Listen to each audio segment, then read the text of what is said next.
Hello बच्चों, let's see this question.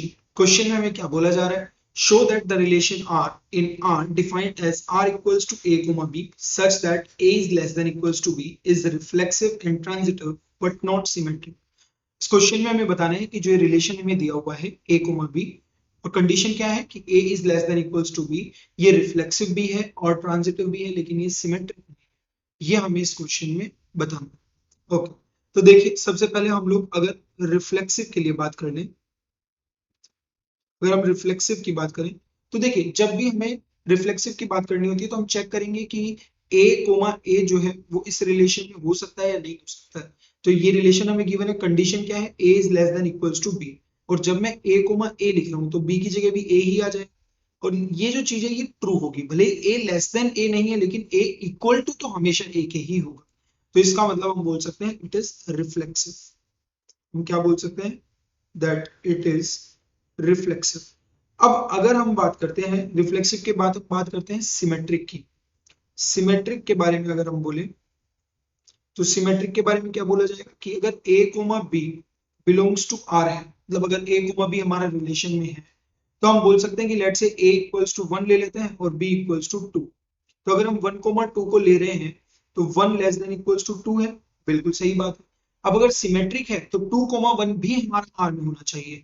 तो हम क्या करेंगे, यहाँ पर 2 कोमा 1 को चेक करेंगे। जब आप 2 कोमा 1 को चेक करेंगे और ये कंडीशन लगाएंगे A less than equals to B वाली, तो यहाँ पे आपको मिलेगा 2 less than equals to 1, which is false. ये तो ट्रू नहीं है, और अगर ये ट्रू नहीं है तो इसका मतलब हम क्या बोल सकते हैं? It is not symmetric. ये जो होगा ये सिमेट्रिक नहीं होगा उस केस में। इसके बाद हम बात कर सकते हैं यहाँ पर ट्रांजिटिव की। अगर हम ट्रांजिटिव की बात करें तो हम क्या लिखेंगे?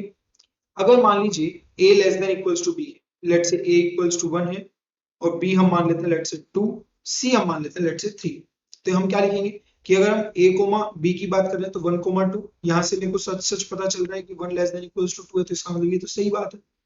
अगर हम 2,3 की बात करें, मतलब b,c की अगर मैं बात करूं, तो उसके लिए भी 2 लेस देन इक्वल्स टू 3। तो ये दोनों एलिमेंट्स जो हैं, ये जो दोनों हमारे 1,2 और 2,3, ये हमारे रिलेशन में होंगे।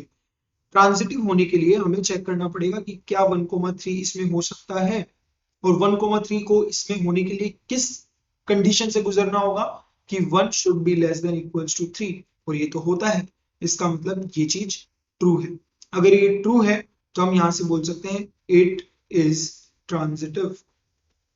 ये जो फंक्शन होगा, ये जो रिलेशन होगा, ये हमारा कैसा हो जाएगा? ट्रांजिटिव। तो हम बोल सकते हैं कि ये रिफ्लेक्सिव है, ट्रांजिटिव है, लेकिन सिमेट्रिक नहीं है। So finally we can say that hence relation R is reflexive and transitive but not symmetric. So the final answer is R is reflexive, R is transitive, but R is not symmetric. So this is all about this question. I hope you understood the explanation. Thank you.